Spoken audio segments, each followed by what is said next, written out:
Assalamualaikum warahmatullahi wabarakatuh. Alhamdulillah hamdan katsiran tayyiban mubarakan fihi kama yuhibbu rabbuna wa yarda. Wa syukru lahu ala ma aula min ni'amin sabighatin wa asda. Ahmaduhu hamdan yaliku bi jalali wajhihil karimi wa azimi sultani. Ashhadu an la ilaha illallah wahdahu la syarika lah. Wa ashhadu anna Muhammadan abduhu wa rasuluhu wa safiyyuhu min khalqihi wa khaliluh. Allahumma salli wa sallim wa barik ala nabiyyina Muhammadin sallallahu alaihi wa ala alihi wa ashabihi wa man tabi'ahum bi ihsanin ila yaumiddin, amma ba'du. Syukur yang tiada terkira kita selalu senandungkan fi kulli waqtin wahin, di setiap waktu, di setiap saat, kepada Allah tabaraka wa ta'ala. Sebab Allah dalam setiap helaan nafas kita, detak jantung kita, kedipan mata kita, aliran darah yang mengalir ke seluruh tubuh kita, sesungguhnya terdapat aliran nikmat Allah yang tiada henti-hentinya. Sekalipun seringkali kita luput untuk mensyukuri nikmat itu, namun Allah tabaraka wa ta'ala tidak pernah menyanyiakan kita walaupun hanya satu detik, kecuali dalam karunia dan kasih sayangnya. Salawat dan salam bersama kita sampaikan untuk Rasulullah sallallahu alaihi wasallam, teladan dalam hidup kita, contoh, model, rujukan dan patokan. Dan ini bukan sekadar slogan, tapi adalah hakikat yang ingin kita wujudkan sebagai seorang umatnya Rasulullah sallallahu alaihi wasallam. Sebab Allah telah menyediakan liman arada an ya'isha sa'idan kariman, bagi orang yang ingin hidupnya mulia, bagi orang yang ingin hidupnya bahagia, maka jalan yang telah disediakan oleh Allah tabaraka wa taala adalah jalan di mana Rasulullah sallallahu alaihi wasallam berada di atasnya. Sebab itulah hari-hari kita sebagai umatnya Rasulullah sallallahu alaihi wasallam adalah hari-hari hidup dalam naungan sunnah Rasulullah sallallahu alaihi wasallam. Jangan pernah remehkan sekecil apapun kebaikan yang datang dari Nabi Muhammad alaihi salatu wasallam, sebab kita tidak tahu kelak dari kebaikan mana Allah akan menghantarkan rahmatnya kepada kita. Bisa jadi dari perkara-perkara yang sederhana, perkara-perkara yang dianggap kecil, dianggap remeh dan sepele, tapi kalau kita lakukan karena mahabbah, cinta kita kepada Rasulullah sallallahu alaihi wasallam, bisa jadi perkara yang sederhana itu akan mengundang hadirnya rahmat Allah dalam kehidupan kita.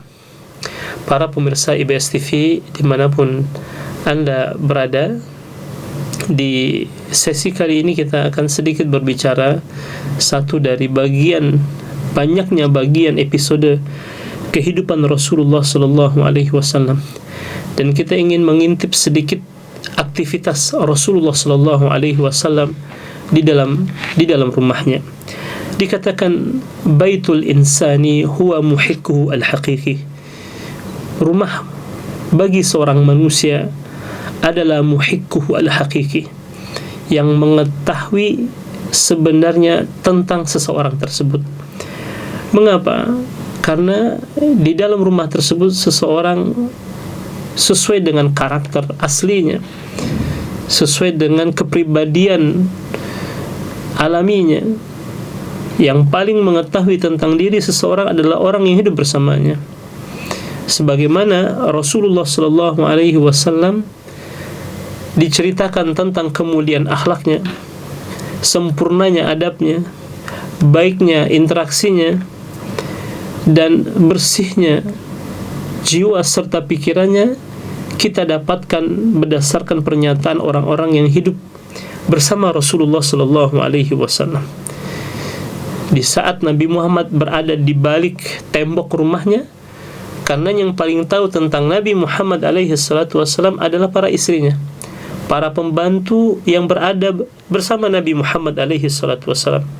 Karenanya kita simak beberapa kisah yang disampaikan oleh orang-orang yang hidup bersama Nabi Muhammad tentang kemuliaan yang dimiliki oleh Rasul alaihi salatu wassalam.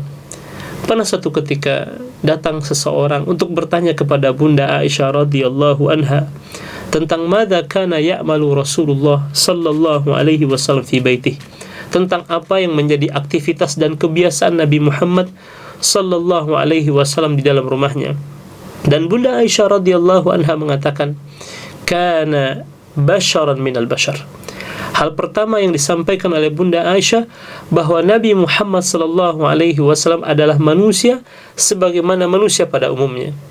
Artinya aktivitas harian Nabi Muhammad sallallahu alaihi wasallam tidak jauh berbeda dengan aktivitas manusia pada umumnya, karena memang Allah tabaraka wa taala mengutus Nabi Muhammad dari kalangan manusia sebagaimana dinyatakan oleh Allah tabaraka wa taala dalam sebuah ayat, kama arsalna fikum rasulan minkum, sebagaimana kami telah mengutus kepada kalian seorang rasul dari kalangan kalian, maksudnya dari kalangan manusia biasa, agar kita bisa meneladaninya, agar kita bisa mencontohnya, agar bisa kemudian kita mengikutinya.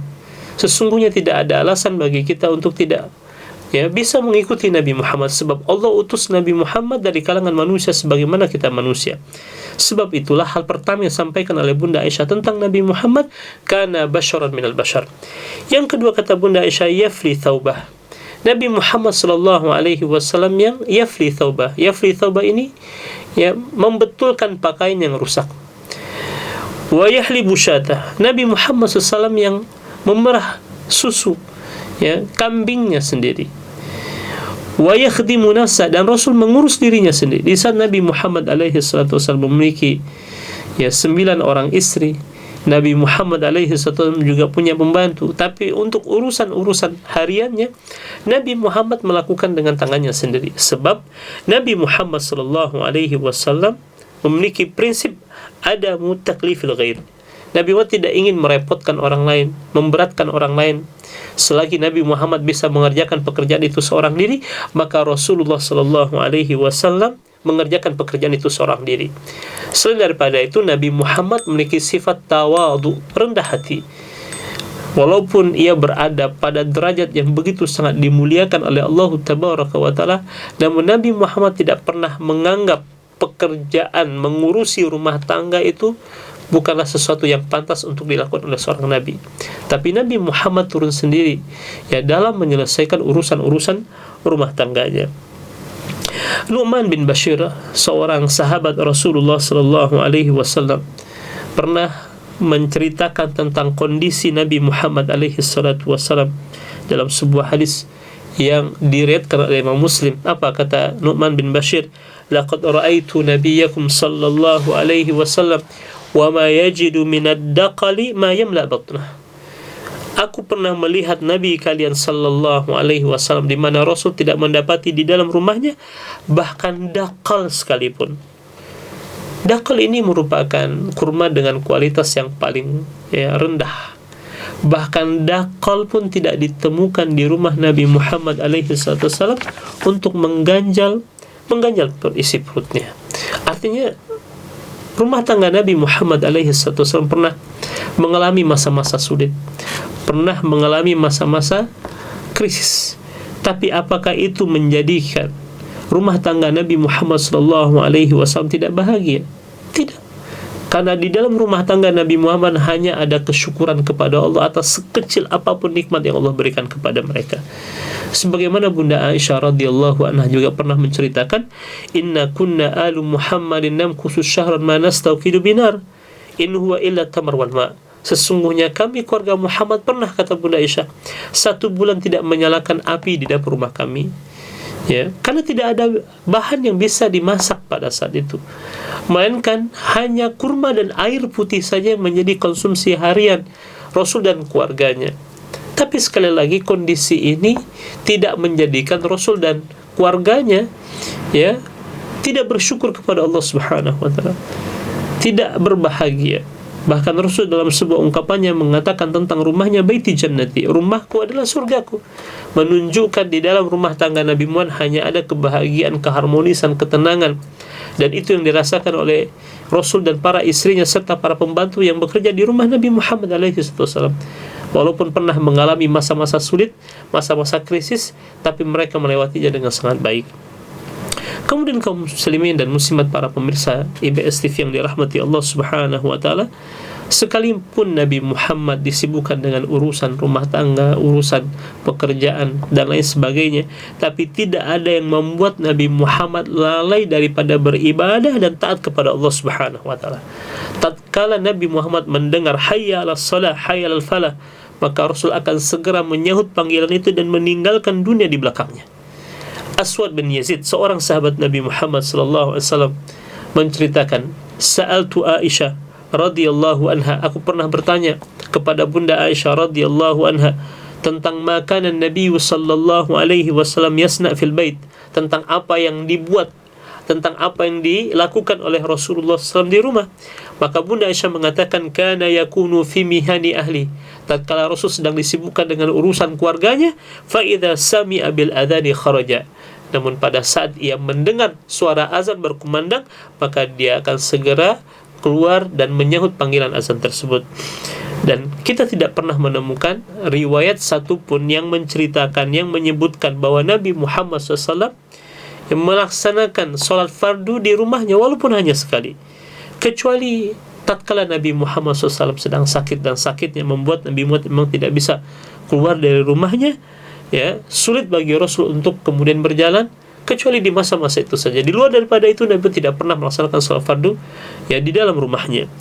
Dan kita melihat di saat Nabi Muhammad adalah sosok yang begitu sangat mencintai, mengasihi umatnya, ya, begitu sangat sayang kepada umatnya, baik yang hidup di masanya atau setelah wafatnya. Nabi Muhammad selalu memikirkan tentang kondisi umatnya, tapi berkenaan dengan masalah, ya, sholat berjamaah ini, Nabi Muhammad alaihi wasallam adalah orang yang sangat tegas mengingatkan umatnya untuk selalu istiqamah dengan sholat berjamaah ini. Dalam satu hadis riwayat Imam Al-Bukhari dan Muslim disebutkan, ya, tentang perkataan Nabi Muhammad alaihi wasallam di hadapan para sahabatnya. Apa kata Nabi Muhammad? Laqad hamamtu an amura bis salati, sungguh aku telah berniat untuk memerintahkan kalian untuk melaksanakan salat. Fatuqam, lalu iqamah dikumandangkan. Summa amuru rajulan an yusalli bin nas, lalu akan perintahkan salah seorang di antara kalian mengimami manusia. Summa antaliku, lalu aku pergi, ma'i bersamaku birijal, beberapa orang anak-anak muda, ma'ahum bersama mereka hazamun min hatamin, ya, membawa kayu bakar. Kemana? Ila qaumin la yashhaduna salata, kepada kaum yang tidak melaksanakan salat berjamaah.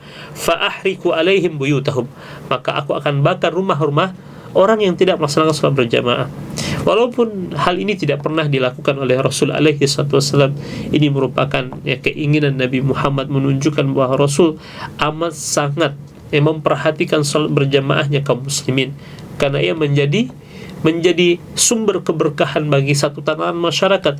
Ketika satu masyarakat menghidupkan salat berjamaah di tengah-tengah mereka, maka keberkahan ini bukan hanya berdampak untuk, ya, secara individu, tapi juga untuk masyarakat, untuk satu komunitas, untuk satu lingkungan, maka akan terasa berkahnya. Kali Nabi Muhammad ketika akan salat memperhatikan siapa di antara sahabatnya yang salat, siapa yang tidak salat, dan Rasul bertanya kemana fulan, ya, untuk mengingatkan agar kemudian kaum muslimin, ya, selalu memperhatikan salat berjamaah ini. Wa madzaka, ya, karena itulah betapa pentingnya salat berjamaah dan begitu sangat agungnya salat berjamaah ini. Rasul dalam sebuah hadis yang mengatakan, man sami'an nida, barang siapa yang mendengar suara azan dikumandangkan, falam yajib, namun dia tidak memenuhi seruan tersebut, dia tidak mendatangi, ya, masjid tatkala kemudian suara azan berkumandang, fala salata lahu illa min udhur, maka tidak ada salat baginya kecuali, ya, ada udhur yang menyebabkan dia tidak hadir dalam salat berjamaah. Dan udhur ini karena kondisi darurat atau kondisi sakit yang membuat dia tidak bisa berangkat ke masjid. Karenanya kaum muslimin dan muslimat, para pemirsa IBS TV dimanapun anda berada, Rasul dengan segala aktivitasnya, kesibukannya, mengurusi urusan rumah tangganya, mengurusi perkara-perkara yang berkaitan dengan keluarganya, namun tidak ada yang membuat Rasulullah SAW lalai daripada mengingat Allah, ya, tidak ada yang membuat Rasulullah lalai dalam yang melaksanakan kewajibannya sebagai seorang hamba di hadapan Allah Tabaraka wa Ta'ala. Mudah-mudahan bisa kita ambil pelajaran dari beberapa kisah keteladanan yang disampaikan oleh Rasul alaihi wasallam kepada kita, bahwa aktivitas Nabi Muhammad tidak menghalangi Nabi Muhammad untuk selalu ingat kepada Allah, untuk selalu menunaikan kewajibannya, menunaikan hak-hak Allah Subhanahu wa taala. Dan jika kita hidup seperti kehidupan Nabi Muhammad alaihi wasallam, alangkah indahnya, alangkah bahagianya orang-orang yang selalu disibukkan dengan urusan rumah tangganya, namun dia selalu menyandarkan semua urusannya hanya kepada Allah Tabaraka wa taala. Mudah-mudahan bermanfaat. Aku qouli hadza wa astaghfirullah li wa lakum. Assalamualaikum warahmatullahi wabarakatuh.